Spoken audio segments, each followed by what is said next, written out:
আসসালামু আলাইকুম সম্মানিত ভিউয়ার্স, এই আপনারা দেখতে পারতেছেন এই শেড আমেনারের খামার বাড়ির এই শেডটি।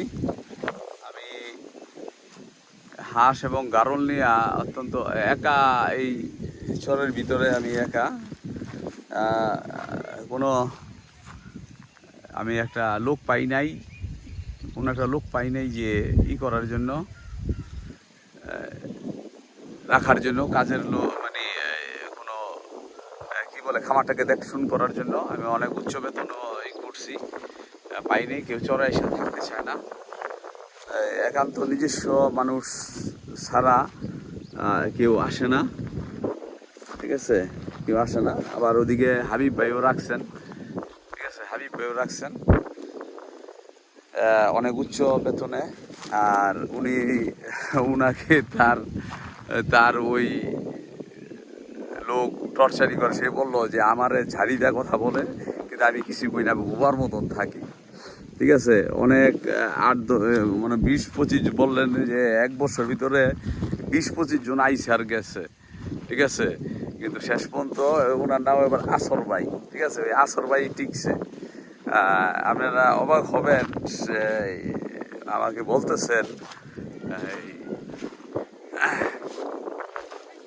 হাবিব ভাই বলতেছেন যে উনি জায়গা নিছেন, সেই জায়গার থেকে তার কর্মচারী বলতেছে আমার 1 বিঘা জায়গা দিতে বা আমি রসুন চাষ করব। চিন্তা করে দেখেন যে কর্মচারী রসুন চাষ করবে, তাকে 1 বিঘা জায়গা তাকে দিছে। তারপরে সে আবার আরেক জায়গায় 17 বিঘা নিছে হাবিব ভাই। আবার সেখান থেকে সে দাবি করতেছে যে এখান থেকে আমাকে 2 বিঘা দিতে হবে, আমি এখানে রসুন চাষ করব। হাবিব ভাই তাকে সেখানে আবার 2 বিঘাও দিছে, অর্থাৎ তারা 2.5 বা 3 বিঘা জায়গা তাকে ফ্রি দিছে তাকে চাষাবাদ করার জন্য। তিনি হইলেন হাবিব ভাইয়ের কর্মচারী। তা আমি চিন্তা করেন আমি কি অবস্থার ভিতরে আছি। আমি হাঁস আর ওই গারল লইয়া আমি কি এক ভেগা শেখার ভিতরে আছি। আমি একটা মানুষ পাই না, কোথাও আমি একটা মানুষ পাইতেছি না যে সে এই খামারটা দেখশুন করবে। আমি অনেক উচ্চ বেতনেও করছি, আমি কোথাও পাইতেছি না। আমি বাড়িতে যেতে পারি না। আজকে প্রায় 1.5-2 মাস যাবৎ আমি এখানে একটা বদ্ধ পরিবেশের ভিতরে আটকে দিচ্ছি। থাকা খাওয়ারও অনেকটা অসুবিধা হইতেছে। আমি দেখাইতেছি যে কীরকম আমি অসহায়ের ভিতরে আসছি। দেখেন ওই যে গারলগুলি বাহিরে যে ঘাস খাইতেছে, গারলগুলো বাহিরে ঘাস খাইতেছে। আর এই হাঁসগুলি আমি বাহিরে ছাড়তে পারি না, গারলের মতন যদি ছাড়তে পারতাম। আর ওই পানিটা দূরে, অনেক দূরে, পানিটা অনেক দূরে, আর যাওয়ার মতন কোনো রাস্তা নাই, ঠিক আছে। ঘাস আর ঘাস, ঘাস আর ঘাস, জঙ্গল, ঠিক আছে। যে কারণে হাঁসগুলিকে আমার এই তোলা খাবার খাওয়াইতে হইতেছে, অনেক কষ্ট, ঠিক আছে। খাওয়ান যা সারতে পারি না, আবার খাই অবস্থা। তো এই হাঁসগুলি যদি আমি পানিতে নামাইতে পারতাম তাইলে আমার আর সমস্যা ছিল না, আমি মনে করি, ঠিক আছে। ওই গারলের মতন ওই একা একা ঘুরে ঘুরে ওরা খাইয়া, ওই একা একা ঘুরে ঘুরে খাইয়া টেয়া আর আবার সুন্দর আইসা পড়বে। ওরা 12টার দিকে আসবে, আইসা রেস্ট নিয়া পানি টানি খাইয়া ওরা কি করবে, আবার 3টা-4টার দিকে বাইরিব, আবার সন্ধ্যা রাগ দিয়া আবার সুন্দর এই গোয়ালের ভিতরে ঢুকে পড়বো। এই যে এখানে এই দরজা দিয়া এখানটা সুন্দর তারা ঢুকে পড়বে, ঠিক আছে। আমি গারল নেওয়ার টেনশন না। তারপরে গারলগুলি করতেছি। আর এই হাঁস নিয়ে আমি আছি একটা বিশাল পেরেশানিতে আছি আমি হাঁস নিয়া।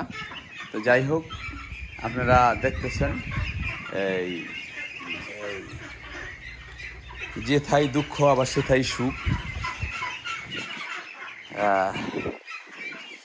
দুঃখ বিনা সুখ হয় কি মুহিতে, ঠিক আছে। দুঃখ না থাকলে সুখ জিনিসটার মর্ম বোঝা যাবে না, ঠিক আছে।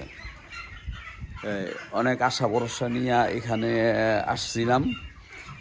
আমার সেই রণে ভঙ্গ, ঠিক আছে, কিছুটা মানুষের কারণে আমি কার লগে কখনো ওয়াদা দিয়া জবান কোনোদিন বরখলাপ করি। জবান দিয়া কখনো জমান করলাম করি নাই। তবে যাই হোক, আমার সাথে যদি কেউ এরকম কইরা থাকে আলহামদুলিল্লাহ। আমি এখন এই শেডটাকে ছেড়ে দিব। কেউ যদি খামার করতে ইচ্ছুক হন, তবে তারা হাত বদল করে নিতে পারেন। তবে আমি পুরোপুরি ছেড়ে দিয়ে চলে যাব, অর্থাৎ ওই ভাড়াটা না, ঠিক আছে, ভাড়া না। আর এখানে জমি আছে 10 থেকে 12 বিঘা জায়গা আছে, ঠিক আছে, 10 থেকে 12 বিঘা জায়গা আছে, উঁচু জমি, কোনো পানিতে ডোবে না, ঠিক আছে। এখানে আপনারা যদি কেউ করতে চান, কেউ ছাগলের খামার, গরুর খামার, ঠিক আছে, দুম্বার খামার করতে চান, তাদের জন্য এটা অত্যন্ত উৎকৃষ্ট হবে।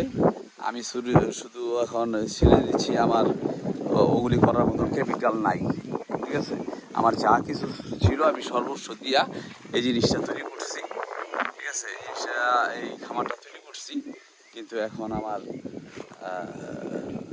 আর আর্থিক সঙ্গতি হইতেছে না। তবে যাদের এরকম সামর্থ্য আছে তারা এটা করতে পারেন, ঠিক আছে, তারা এটা করতে পারেন। ঠিক আছে, সবাই ভালো থাকবে। এই হলো চারণভূমি, ঠিক আছে। এইখানে এই শেডের এই সামনে এই অংশটা একটা বিশাল চারণভূমি, আর ওইখান দিয়া, ওই পিছন দিয়া, ওইখান থেকে ও একটা বিশাল চারণভূমি। তো ভালো থাকবেন সবাই, সুস্থ থাকবেন। আসসালামু আলাইকুম।